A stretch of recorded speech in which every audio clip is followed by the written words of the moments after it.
Hello guys and welcome back to Married at First Sight Australia, and today we are going to be talking about the third commitment ceremony. And I gotta say, this was another very satisfying commitment ceremony because not only did we get some fantastic insight from the experts, but they also called out a lot of bad behavior, and it was very satisfying to watch some people be put on the chair and basically grilled for their intentions. And I was like, rah, this is absolutely crazy. So without much further ado, I just want to say thank you guys very much for the support on the channel. You guys are absolutely smashing it. Make sure to keep on liking, make sure to keep on subscribing. We are on our way to 900, but without much further ado, let's get into the video, shall we? So we are going to start with the first couple, which is Lucinda and Timothy.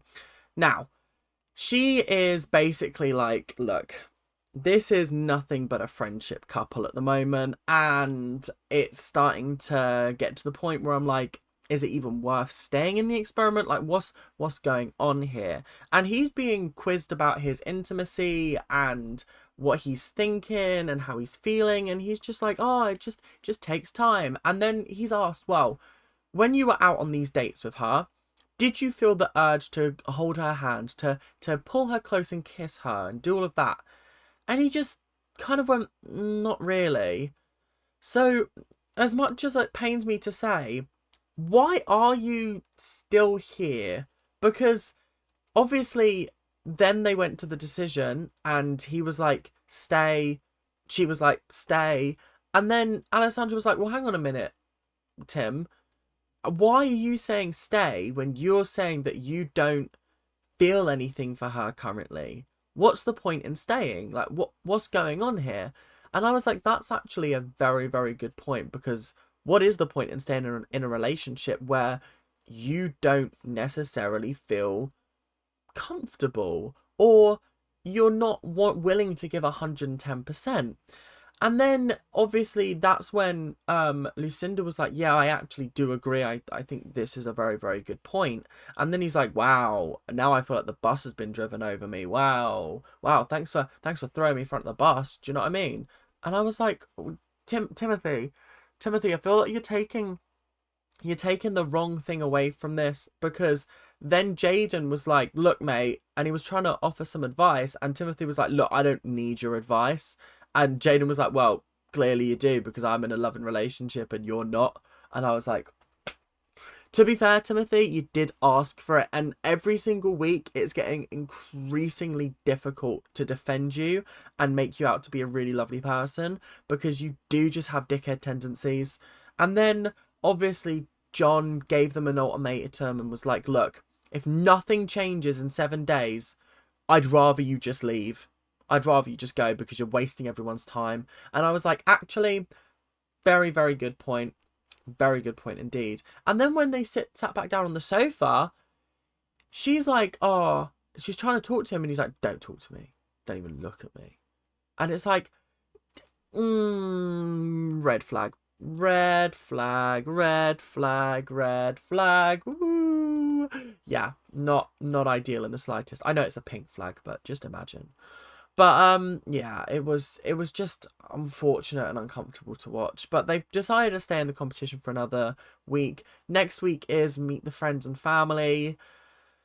I just can't see it going much better for them. I think that they're going to be out in the next commitment ceremony, which sucks, because I really like Lucinda. She's so lovely, and she's such a gentle, warm soul.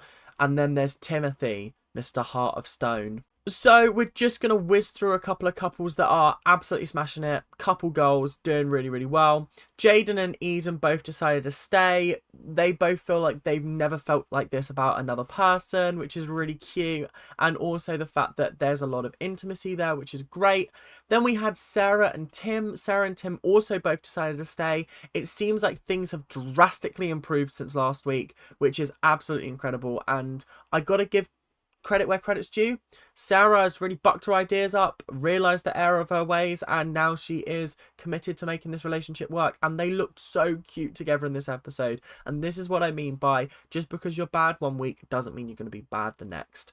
Then we had Jade and Ridge. Now, they're a new couple to the experiment, and I think it's safe to say that they're definitely on track. She's feeling secure in the relationship, which I think is good, and I'm excited to see how things progress for them. I thought they would have had more problems than this, but seems like it's going really well, so I'm very excited. They also both decided to stay as well. So, up next, we have Tristan and Cass now. This was a particularly difficult one to watch because he opened up by being like, look, I'm not feeling good this week. I'm just particularly nervous that this is turning into a friendship couple and that I can't be enough for her, and therefore, like, this isn't going to develop into a relationship. And I was like, oh, Tristan, for the love of God, how many times does this woman need to tell you that she is all in? She's here for you. She wants you. She all but loves you. And you are just not getting that. And you're just too in your head. And then she's like, I just don't understand what more I can do. Then they came to the decision. Cass decided to stay, but Tristan wanted to leave. And he was like, I just want someone better for Cass, because I don't feel like I am the right person for her. And I just thought, this poor man and this poor girl, she broke down in tears. And she was like, oh my goodness, like, I do really like you. How many more times do I need to tell you this? But I think this is the issue with Tristan, is he will get all of this information, he'll be fed all of this information, and he'll be like, yeah, cool, yeah, nice, yes. And then, like, 2 days later, it's like, yeah, it didn't even happen. Oh, it's so frustrating. I have huge high hopes for these two, but he just needs to dick her down in the nicest way possible, and with the utmost respect to both of them. He just needs to fold her inside. That's all he needs to do. She just wants to feel intimate with him, and that's the only thing that's missing from their relationship currently. So please, for the love of God, wrap it before you tap it, but tap it, please. Next up, we have Michael and Stephen. Now, Michael and Stephen are off to a good start, but there are definitely walls to overcome between the two of them. And it was actually interesting because Stephen was speaking about how he felt second best because he wasn't the initial match. And John basically cut him off and was like, wait, when I went to go deliver Michael the news that his person had done a runner, I promised him that I would not only find someone else, but I would find someone better for him. And that was you. And I was like, oh, okay. That's a very good way of putting it, John, and well done for doing that. But I also thought that, like, maybe there's an element of the first person just wasn't right. I don't like to do the whole, oh, the world, oh, the universe decides for me, oh. But, like, maybe this is the universe's way of saying that the first person just wasn't right for Michael, but this person is. Maybe that. They did both decide to stay, very, very fortunately. And honestly, I'm happy with these two. They're really cute. I like them. And lots more happy things to come for them in the future, hopefully. Next up, we have Ben and Ellie. Now, Ben and Ellie are the biggest problem couple in the experiment for me currently. I don't believe a word that either of them are saying. And I don't know what their game is, because it all just feels very performative in, like, a really weird way. Like, we have not seen Ben and Ellie at all this week. Like, I think we saw them briefly when they were, like, going to the wedding, but that's about it. They did not say anything at the dinner party yesterday, or the day, like, obviously not yesterday, but, like, in the previous episodes. So I'm just confused where Ellie's gotten all of this sudden dramatic change of, like pace from? Because at the last commitment ceremony, she was like, "Oh, like I feel like shit, but like I do believe he's genuine. I do believe he's this. I do believe he's that, etc., etc., etc." And then we don't see them for a week, and then suddenly she's like, "Oh, I don't think he's authentic. I don't think he's real. He's manipulating me. I don't feel like myself." That's a red flag for me, because it's almost like you've reached a point in the competition, or not the competition, in the experiment where you're like, is it worth it anymore? Nah, not really. I'll bun it off. That's kind of what it feels like. Because, and then, but the issue is that his response to that felt really scripted. And I don't know whether it's just how he talks, but he talks with a lot of thinking, and the way he's delivering his words, well, it sometimes feels like he may have already written it out, and he's just delivering it as though he's thinking about it and he's saying it out loud. That's just how it feels, and it is getting to the point where I am getting frustrated with the pair of them, because it just genuinely doesn't feel like they're a good match anymore. And maybe Ben was right when he said, "I don't think you're my match," because clearly there's just something odd between the two of them. And I literally put in my notes, this couple really confuses me. I understand pretty much every other couple's dynamic. I don't understand theirs. And I don't know what to suggest for them. Honestly, my suggestion would be just leave. And that's what Ellie wanted to do. Ellie wanted to leave, but obviously Ben wanted to stay. So they're staying in the competition for another week. Not the competition, the experiment. So I don't know what I need to see from either of them. But I just need to see, like, something that proves that they're both being genuine with their feelings, because I don't believe that either of them currently are.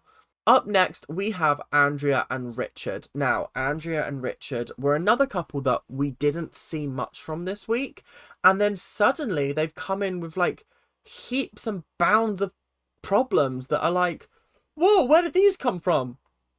I think Andrea has gotten herself in a right rut, because she is very much now, she's gotten into her head about comments that obviously Richard made at the last commitment ceremony, when he was just very open about their sex life and how many times a day they've done it and things like that. And I think she felt uncomfortable, and she felt very disrespected in that sense.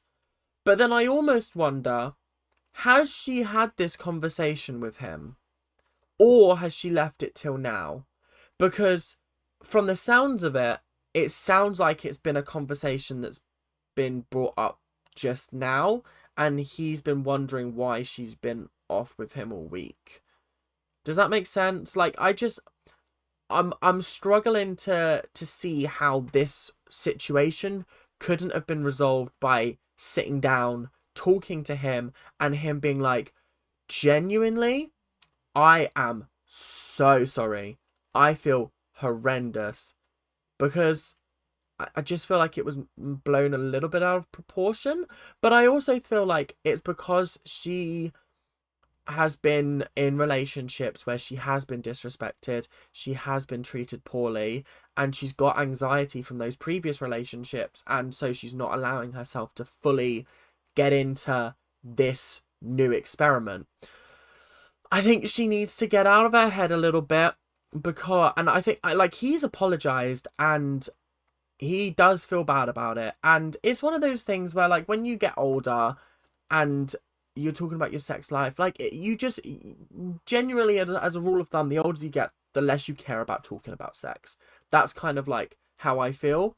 I feel like people are like, maybe, I don't know, or maybe it's the opposite way around, but I just feel like maybe he was a little bit too bold, a little bit too brash, but it doesn't make him a bad person. And she said herself that he's a great person. And I just think he needs to be forgiven, maybe, because they are cute together. And I just feel like currently he is, yeah, being iced out by her because of like one thing that he said. And I don't know if that's entirely fair on him. Up next, we have the worst couple in the experiment and the one that's definitely doomed to fail. Madeline and Ash. Now, Ash was like, there was some fuckery happening on that honeymoon when we went to go see the cows and she started crying about the cows. And then, because she'd eaten meat the night before and now she no longer eats meat. And then, like, she was sat at a dinner table and she was like, I hear voices and I'm having a vision. And I was just like, this is a lot for me because I can't connect with that. I can't currently connect with my wife because she's making me feel a way about everything. And I'm like, this is not okay. And then she's like, well, I came here to find love and I don't feel like I've currently found that, etc., etc. And then he was like, well, I'll stay. And then she was like, no, I want to leave. I want to leave. I'm not wasting any more time. But they have decided to stay. I just think that their relationship is mad confusing. And I think currently the issue is her. In the nicest way possible, it is her. Because, like, he is a perfectly normal guy. There's currently nothing that he's done that's made me go, ooh, yeah, that's not great. But there's been so many times when I've been like, excuse me? You are a crazy woman. That is crazy and probably needs to go to the psych ward. You are crazy. I don't believe in psychics and all that stuff. I don't believe in the whole, oh my god, the spirits are talking to me. I think it's a crock of shit, personally. And I think a lot of those people are very, very nasty, ill-intended. Not some of them, not so much. I don't think Madeline is like this, but there are some psychics that purposefully feed off of grief-stricken people, and that to me is disgusting. But I don't feel like Madeline's like that because I don't think she makes a career out of it. I think it's just like, oh, I'm a psychic. Ooh. That's how I feel about it. Do you know what I mean? Okay, we're on to the two talking points of the episode. The two most interesting parts of the episode. We've got Jonathan and Lauren up first. He admitted straight away, yeah, I didn't have Lauren's back. And then he turned to Jack and went, look, dude, I'm so sorry about what happened last night. And I was like, huh? Are you not going to apologise to your wife? The one that you disrespect or allowed to be disrespected, and then also completely made her look like a mug in front of the rest of the group. Are you taking the piss? You're going to apologise to Jack of all people. That's crazy. And I literally just wrote, this guy has zero backbone. Zero.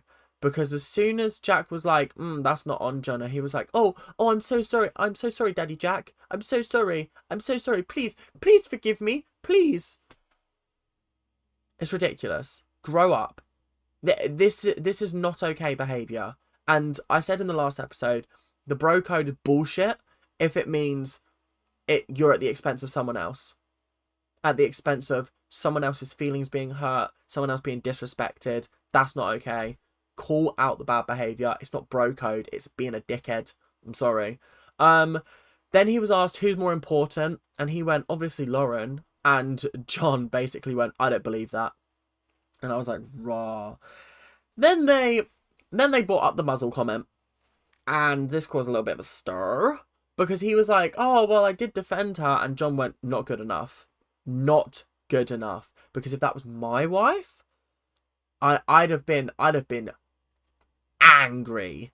I would have leapt to her defense at once. So how are you telling me that you defended her when all you did was go, oh, nah, come on, mate, that's not okay. That's not defending her honour. That's not making sure she feels okay after being degraded like that. That's not okay. Then, interestingly, he turned to the rest of the room and went, yo, why did none of the other men in the room call out Jack for his behaviour? And I could see everyone making like, And tell me why, of all people, Ben decided to speak up. Because behind Jack, Ben is currently second in my least favourite men on this show. So I don't know why he chose to speak up, but he was like, oh, well, we didn't hear the full context of the conversation, so we weren't sure what was happening. And the experts were like, hello? You didn't need to hear the whole conversation to know that someone saying put a muzzle on your woman is not acceptable behaviour. Are we living in cloud cuckoo land? Is Australia genuinely that much of a different place that the men down there in Australia believe that it is okay to say the words put a muzzle on your woman? That's crazy. That's crazy if that's the case. If that's the case, that's crazy. They both decided to stay, Jonathan and Lauren.